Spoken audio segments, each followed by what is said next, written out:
Breaking on NBC Boston tonight, a suspected murderer on the loose in Lowell. Oh, they're searching everywhere. Matter of fact, they're searching my house right now.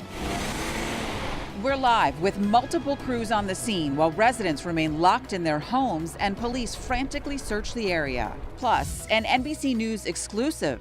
But I have to do the right thing for the American people. He's the wrong man for that position. President Trump's first interview since firing James Comey as he talks about what's next for the FBI. Also, tomorrow, lots of clouds. That's nothing new, but this storm is, and it's a big one coming in for Mother's Day. The latest coming up. NBC Boston Tonight starts now.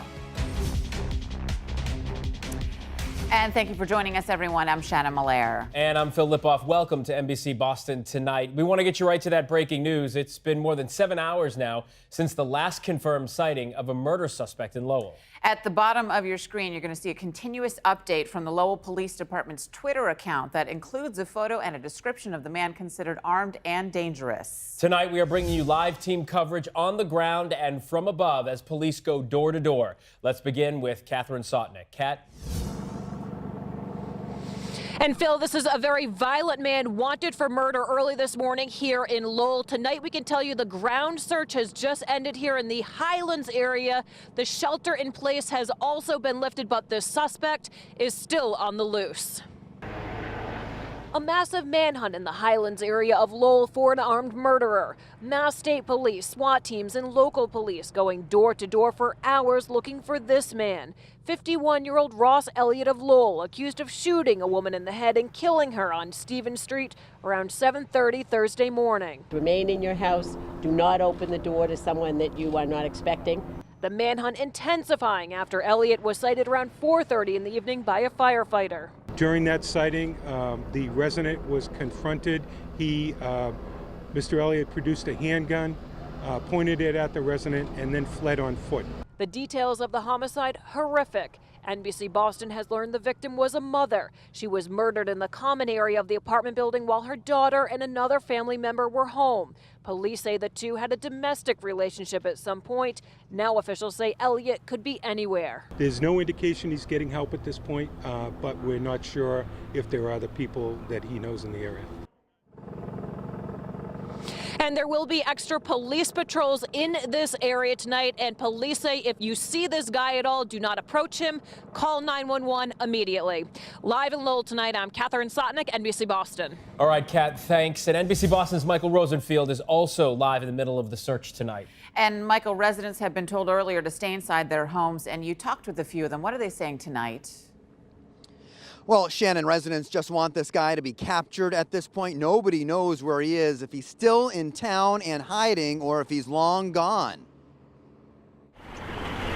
The SWAT team going into garages, knocking on doors, house to house in this Lowell neighborhood. Scary out here tonight? Very goosebumps just thinking about such a thing. Joyce Ansaro, one of the many here in the Highlands area of the city whose home was searched. When my husband got home from work, the gate was opened. So he ended up talking to the SWAT team and letting them know, and they're in the process of searching our house.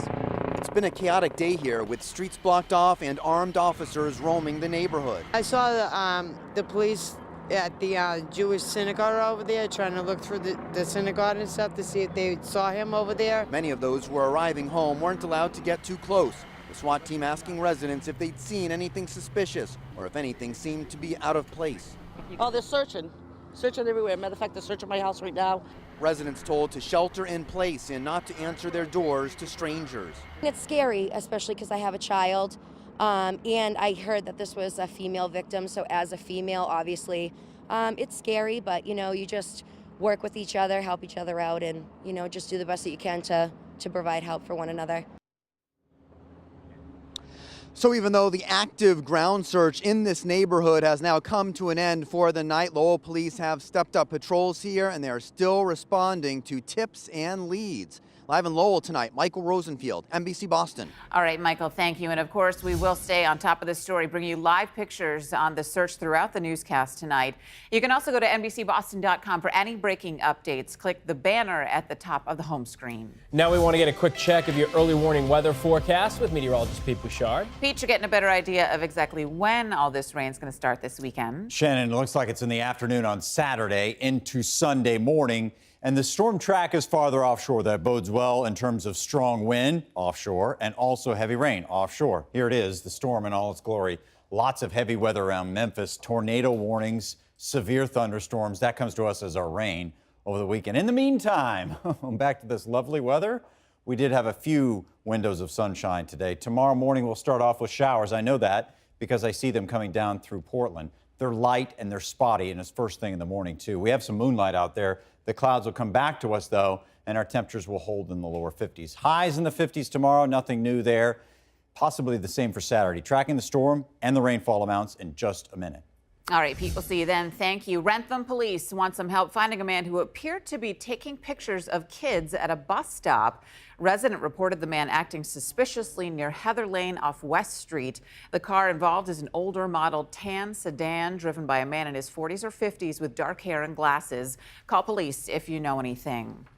Tonight, an NBC News exclusive. Right now, live pictures of the White House only hours after the country watched President Trump's one-on-one interview with NBC News' Lester Holt. The topic of focus, at least one of them, President Trump's decision to fire James Comey. Our Joy Lim Nakrin reports. I was going to fire Comey. My decision. It was not. You had made the decision before they came in the room. I was going to fire Comey. Those comments as the White House insists the firing of FBI Director James Comey was not related to the fact that Comey was investigating the Trump team's possible collusion with Russia.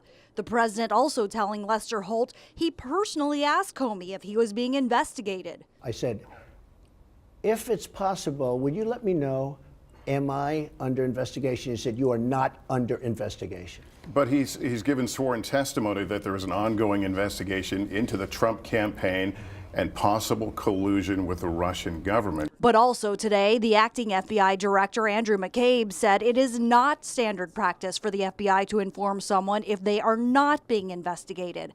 That raising questions about whether the president wants a director that would inform him or perhaps not investigate him at all. But when you put out tweets, it's a total hoax, it's a taxpayer charade, and you're looking for a new FBI director, are you not sending that person a message to lay off? No, I'm not doing that. I think that we have to get back to work, but I want to find out, I want to get to the bottom. If Russia hacked, if Russia did anything having to do with our election, I want to know about it. Well, there's already intelligence from virtually every intelligence agency that, yes, that happened. Also today, the acting FBI director denied White House claims that the agency's rank and file had lost confidence in Comey. Reporting live, Joy Lim Nakrin, NBC Boston. Joy, thank you. This is new tonight. The majority of Americans believe President Trump's firing of James Comey was not appropriate. We're just getting our hands on these numbers from the latest NBC News Survey Monkey poll. As you can see, 54% disagree with the president's decision, 38% did find it appropriate. For a look at the entire poll, you can go to NBCBoston.com and search survey. Also, for the very latest developments and more reaction about James Comey's firing, you can tune into the Today Show tomorrow, immediately following NBC Boston Today. That begins at 4:30. Happening tomorrow, the trial in that deadly Quincy bar brawl continues. Witnesses gave gripping testimony today, saying suspect Paul Fahey bragged after he allegedly punched and stomped on Keith Boudreau's head back in 2015. Boudreau later died from those injuries. The defense is expected to claim self-defense. Investigators say there was no foul play in the death of a boy at Carson Beach in South Boston last year. 7-year-old Kaiser Willis drowned after he made his way to the water without supervision. They believe the drowning was accidental. The city announced a number of safety improvements after that to help prevent another tragedy. Right now, police are searching for this woman here caught stealing a bottle of tequila in Londonderry, New Hampshire. Surveillance camera caught the woman slipping that bottle there into her purse and leaving the liquor store without paying for it. You can see she's also with a young child at the time. If you recognize that woman, please call police. Next, you drive over them every day, but with so many explosions, who is inspecting manholes? Tonight, the NBC Boston investigators dig deeper. Plus, for lease signs, empty building, what it means for shoppers and shopkeepers here on Newberry Street. and new tonight, a mother from Manchester, New Hampshire, fighting for her life as her newborn twins remain hospitalized. Her husband's emotional interview as he refuses to give up hope. And before we head to break, a quick look from our Sky Ranger right now as we continue to follow the search for a suspected murderer in Lowell. Multiple crews on the scene, and we will update you the moment we have any new information. NBC Boston Tonight back in 60 seconds.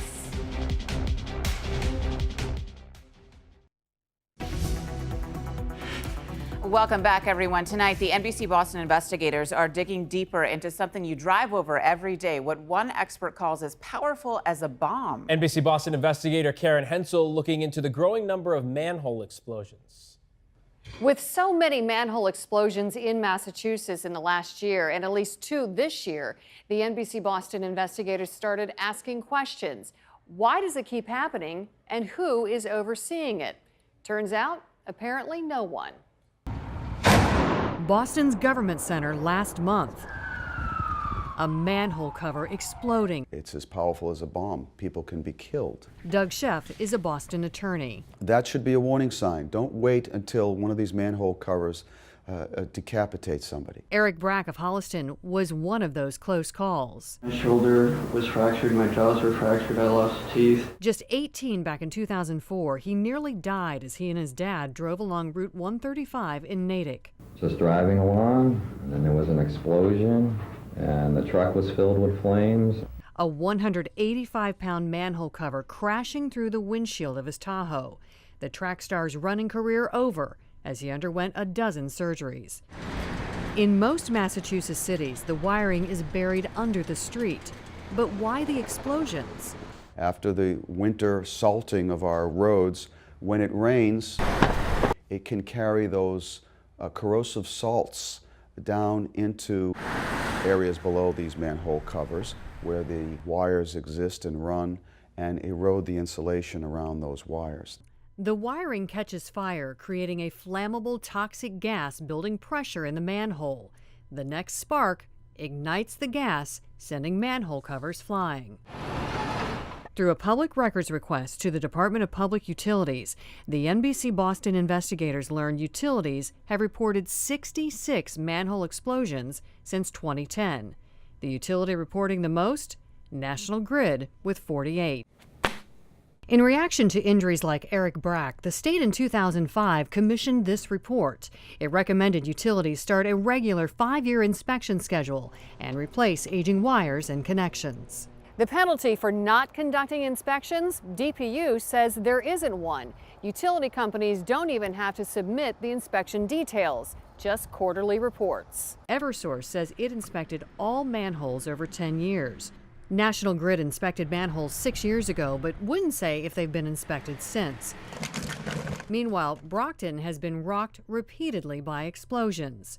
Did have about a dozen fires and smoke through manholes throughout the downtown. Bill Carpenter is the Brockton mayor. When the manhole cover comes off and the flames are shooting up, now that becomes a city problem, and our fire department has responded to every single one of these. Carpenter says National Grid replaced old wiring and installed new vented covers on a quarter of their manholes. So in the event that there is some type of underground fire, it allows some of the pressure to get out from under the system. I think that this is an injury or a death waiting to happen. Karen Hensel, NBC Boston. A Massachusetts man has filed multiple lawsuits against businesses all around Boston. Raul Marati has cerebral palsy and says some of the businesses are violating the Americans with Disabilities Act, also known as the ADA. Marati and his attorneys claim many bars and restaurants have doors that are simply too narrow for his wheelchair or are just not up to ADA standards. I think we've gotten the best results for the clients by the lawsuit because a defendant is more apt to respond to that. Well, federal court records show Marati and his legal team have filed nearly 100 ADA lawsuits in Massachusetts in the past few years and won settlements in almost every case.